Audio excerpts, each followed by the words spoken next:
What's up and welcome back. I'm John Stark from MacTheMovieGuy.com, your favorite blind film critic, and today I'm taking a second look at The Room Next Door. So join me as I wander through my house. This is a movie. It's the Pedro Almodovar movie. Um, I just finally got audio description for it. Sony Pictures Classics, when they send out screeners, they don't send their screeners with audio description. So, yeah, I finally got around to watching it with audio description. I thought maybe I would offer some more context. So click like and subscribe, and we'll get into it. This accessibility is really important in this day and age when everybody's running from DEI. I kind of need as many people as I can to follow me. So, I hate being the horror, but it's less fun being blind now than it was before, if that's possible. I don't know how we made this more difficult, but with companies not being interested in inclusivity anymore, it's anyway. Room Next Door, Julianne Moore and Tilda Swinton, along with Alessandro Nivola and John Turturro, who are both in this movie, but rarely ever mentioned for being in this movie. They all star in this, and it's features Julianne Moore, who is an author, and she's at a book reading / signing, and somebody comes up to her and like, oh, blah, blah, blah, oh, it's great to see you. Ha ha. Oh my God. Have you heard our friend is dying? What? So then she goes to see Tilda Swinton, who is the friend that has been diagnosed and has been battling cancer, and connects with her, and they get to talking and renewing that friendship and talking about old times, and there are a bunch of flashbacks. There's some cool things that I didn't realize had happened in flashbacks. There's a scene where somebody like sort of walks and they kind of disappear into dust. I liked that description. Just a couple little interesting things that I had missed in the audio description that Pedro was making in terms of choices as a director. That I kind of thought this thing was just sort of like a flat as is story, but he really did kind of make some new choices, and I like that for it. So, but they, get to talking and become, renew that bond, that friendship, and things aren't looking great for Tilda, and she opens up to Julianne. She lets her know that that she would like, that this whole thing isn't working, and really she'd like to be able to go out on her own terms, but she doesn't want to die alone. And the thought of her just being in a house and like nobody finding her body or anything like that,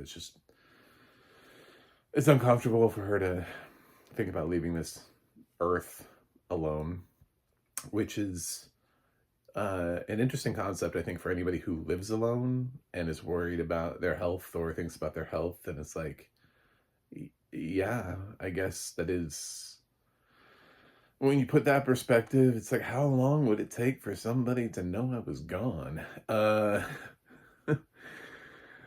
But Tilda has Julianne come in, and they go out to this vacation-esque rental house in the country, so she can have some time, and she leaves her stuff back home. She has this pill, this euthanasia pill that she got off the internet, that's supposed to do the trick for her. And they come to an understanding where they talk about, and the reason why The Room Next Door is, there's this whole thing about, she doesn't want to tell Julianne because she doesn't want Julianne to know, being complicit in sort of like assisted suicide type of thing. Although I'm like, man, that's pushing it. I mean, she didn't do anything, and She wasn't, like that's, it feels like the kind of thing that people are worried about more in Spain than they are here. There's some things that just didn't translate to me as being like well, we have Pedro in his first English speaking movie, but a lot of the things and a lot of the beats as I was rewatching the movie, they felt like somebody who was trying to interpret uh, cultural differences and not quite landing all of them. But um, Julianne, they talk about how if till the bedroom door is open, she'll sleep with the bedroom door open until the one night that she doesn't, and it'll be closed, and Julianne will know. I don't want to spoil the rest of the movie for you, but that's basically it. Of course, at some point, things will happen. Maybe not, or maybe exactly as they planned. Maybe it'll be a surprise to Julianne. Maybe it won't be. Maybe a grizzly bear breaks in and you just haven't heard about it. And this movie was up for visual effects in many places because of the grizzly bear. I don't know. It was lots of things could happen. There's kind of this religious zealot character that comes in that didn't work for me because, well, he felt like he it was too much. You know what I'm saying? Like when you insert a character into something to try to bring home a point, and they feel less like a character and more like they're there to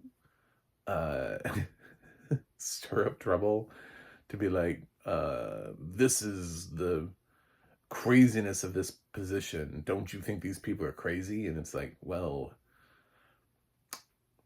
I mean, there's nuance. I felt like the nuance was lost. That's why I'm saying, like, some of the cultural things, I'm like, when Pedro makes movies in his own language and then we get subtitles, we get sort of localization and some translations to make those sentences but unfortunately that's not how I get to consume movies anymore, because now I'm blind, so now I rely on audio description. So those subtitles would get translated for me through audio description narrators. Well, now Pedro is making an English language movie, which seems like a super cool thing because, let's face it, all of his contemporaries have been able to do it. Guillermo del Toro has made some excellent English language movies. Alfonso Cuarón, Alejandro Inarritu, Gonzalez Inarritu, I messed up his name, have all made excellent English language films. So it seems like the last Band-Aid for Pedro to have to rip off. And he's doing that here in feature length. I think he's done some short, like, live theatrical stuff before, where the person was in English, is from what I understand. I don't know. I still think it's a good movie. I just don't know that it's a great one. It's tough to say that to an audience that I'm quite aware of the lack of accessibility broadly on Pedro Almodovar films. So this is sort of like a blind audience's real only introduction to Pedro. I haven't seen a single one of his films that has audio description. So I'm unaware that anybody has ever had the opportunity to watch any of Pedro's films and to understand that what he's capable of when he really ends up landing the perfect film, the perfect role. Some of his more classic films, Women on the Verge of a Nervous Breakdown, Talk to Her, just some of his earlier stuff is stronger. This is not his strongest work. It's a good work. Pedro is still an excellent director, but it's one of those things where it's like, in theory, I'm really excited for it. I'm really excited to see Pedro make the transition. I just don't know that this was the film to do it with. And originally I was a little bit more impressed with the screenplay the first time through. The second time through, there were some things that didn't feel right to me, the way that people said things or reacted to things. I still think Julianne Moore does an excellent job. I actually think on the rewatch, I thought Julianne had more to do than Tilda. She has the best scene in the film for me, and the one that still works the most after having seen the film now twice. So, uh, yeah, I kind of predicted where my grade would be for this, and I kind of feel like that's accurate. It's, when it feels like I'm being really critical of a film, but when you have a top director like that, like I recently reviewed Jackie Brown, which I revealed to be my least favorite Quentin Tarantino movie, and I kind of explained why, although it is a really good movie. This is still a really good movie. It is just maybe perhaps my least favorite Pedro Almodovar movie. I have not seen all of his movies though, whereas with Quentin I have. So, it's there's a little bit more of a question mark of maybe there's something I haven't seen yet that I would still rank below this. But Pedro's such a strong director out of the gate, time in and time out, especially when he's done in his own language, in his own court with actors who speak like him, and he's not filtering anything, and it's up for us to kind of come in and absorb his work and see what he's doing. Those movies work really well. I wish they had audio description. This is the thing, when somebody stands up on stage at the Oscars and they talk about, we should see movies in theaters. Let's go to theaters. Let's have fun in theaters. Let's do things in theaters. It's like, I want to have a conversation with Sean Baker about what that actually looks like for some of us, because what that actually looks like for some of us is, we have a theater that has however many screens, and at any given time, there are plenty of things running that do not have audio description. There are plenty of Fathom events that don't have audio description. There are smaller independent movies that don't have audio description. There are foreign language films that don't have audio description. There are options. It's like, that's already taken away from us. It's like everybody else is walking in and getting a carton of a dozen eggs, and I keep seeing people getting 12, and then I walk in and my carton and I'm paying the same, and it's got 8, not 12, or 7 and not 12, and there's nothing really I can do about that, and people just expect me to keep going. Well, the problem also becomes with devices, and the devices that we use, the headsets, they're widely, the differences between chains and companies and even individual theaters as to whether or not the people actually know how to turn them on and work and hand them to blind people and make sure that they're activated in time so we don't have to come back. That's a huge problem for people, is we're trying to get it so that there's a way during previews before the movie actually starts that we get something in the pre-show so that we know how our thing works, because trailers aren't audio described. So we won't know until the movie starts whether or not the device is actually working. So if there's a problem with the device, then we have to get up, and we're missing parts of the movie. And Sean Baker keeps telling me that I need to go to theaters.